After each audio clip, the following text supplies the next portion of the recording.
mempelajari tentang ciri-ciri makhluk hidup, alangkah baiknya kita perhatikan dulu gambar berikut ini ya.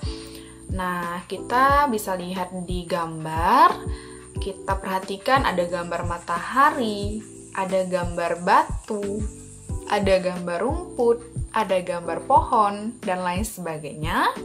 Nah, di antara gambar-gambar berikut ini, manakah yang termasuk hidup dan tidak hidup menurut teman-teman semuanya? Nah, teman-teman, yang termasuk ke dalam makhluk tidak hidup di sini adalah matahari dan batu. Nah, kemudian untuk selanjutnya itu adalah untuk makhluk hidupnya itu sendiri adalah rumput dan pohon. Namun sebelumnya, bagaimana sih cara membedakan makhluk hidup dan makhluk tidak hidup? Dengan itu, kita akan mempelajari bersama cara-caranya, tentunya dengan melihat ciri-ciri dari makhluk hidup itu sendiri. Ciri-ciri makhluk hidup yang pertama adalah bernafas. Jadi teman-teman, suatu makhluk hidup dikatakan hidup jika dia bernafas. Jadi proses dari kita merasakan ada udara yang keluar masuk lubang hidung kita ini itu disebut dengan bernafas. Ketika kita bernafas, kita akan menghirup oksigen dan mengeluarkan karbon dioksida.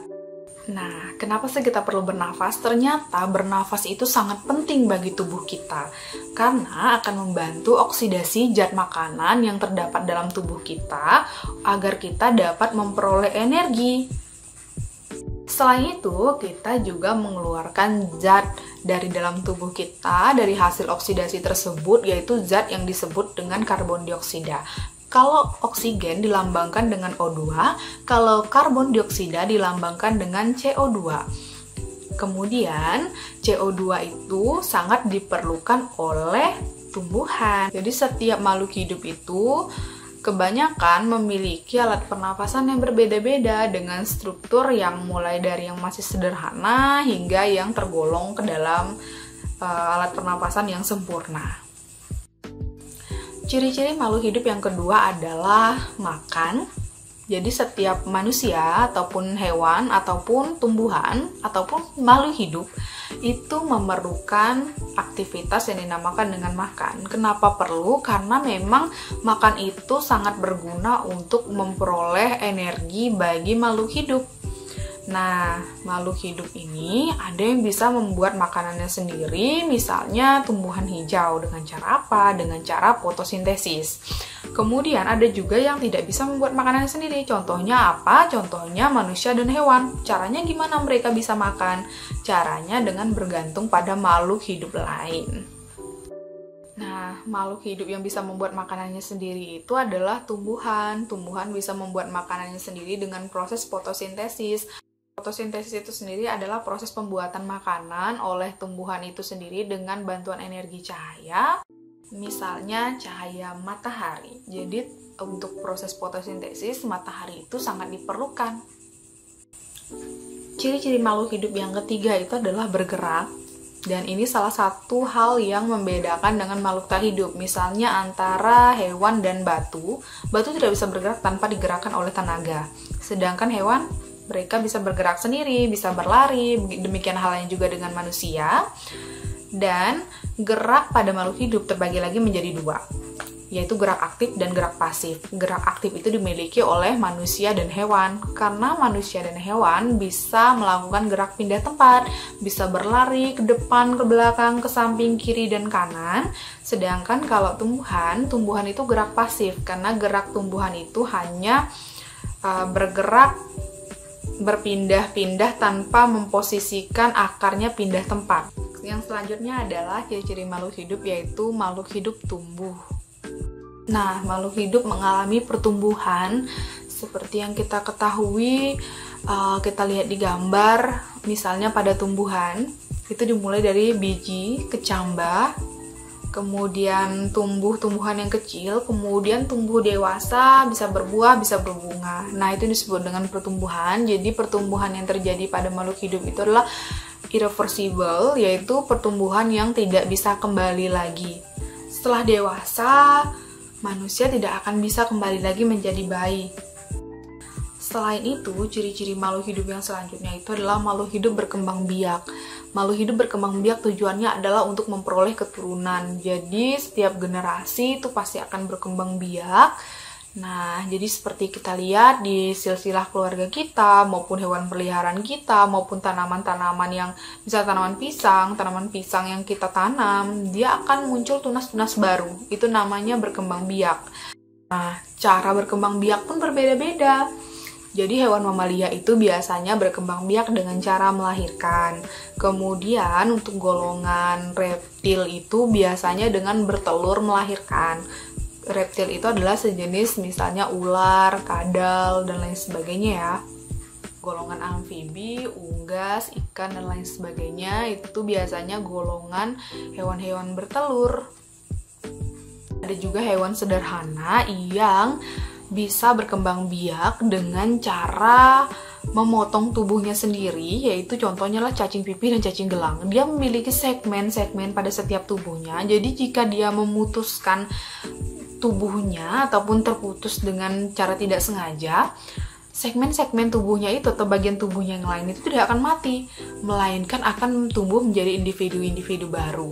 Nah, segmen terputus itu nanti ataupun bagian utama yang terputus akan muncul sendiri kepala baru ataupun ekor baru, dan akan muncullah organ-organ yang dia perlukan untuk dia bertahan hidup. Apakah tumbuhan juga bisa berkembang biak? Tentunya bisa. Oleh karena itu tumbuhan tidak pernah punah dari bumi ini kan. Jadi tumbuhan itu bisa berkembang biak baik secara alami maupun buatan.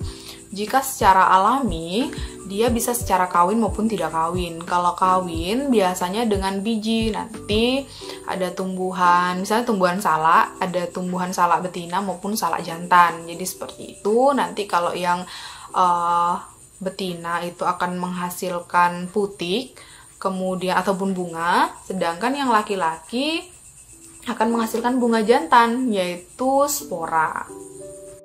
Ciri-ciri makhluk hidup yang selanjutnya adalah peka terhadap rangsang. Nah, jadi setiap makhluk hidup itu memiliki kemampuan untuk peka terhadap segala sesuatu yang terjadi pada lingkungannya. Fungsinya adalah untuk dia mempertahankan kelangsungan hidupnya. Alat pengenal lingkungan baik pada hewan maupun manusia itu biasanya disebut dengan alat indera. Jadi alat indera itu sendiri berfungsi untuk menerima rangsangan dari luar. Kemudian ciri-ciri makhluk hidup selanjutnya adalah mengeluarkan zat sisa.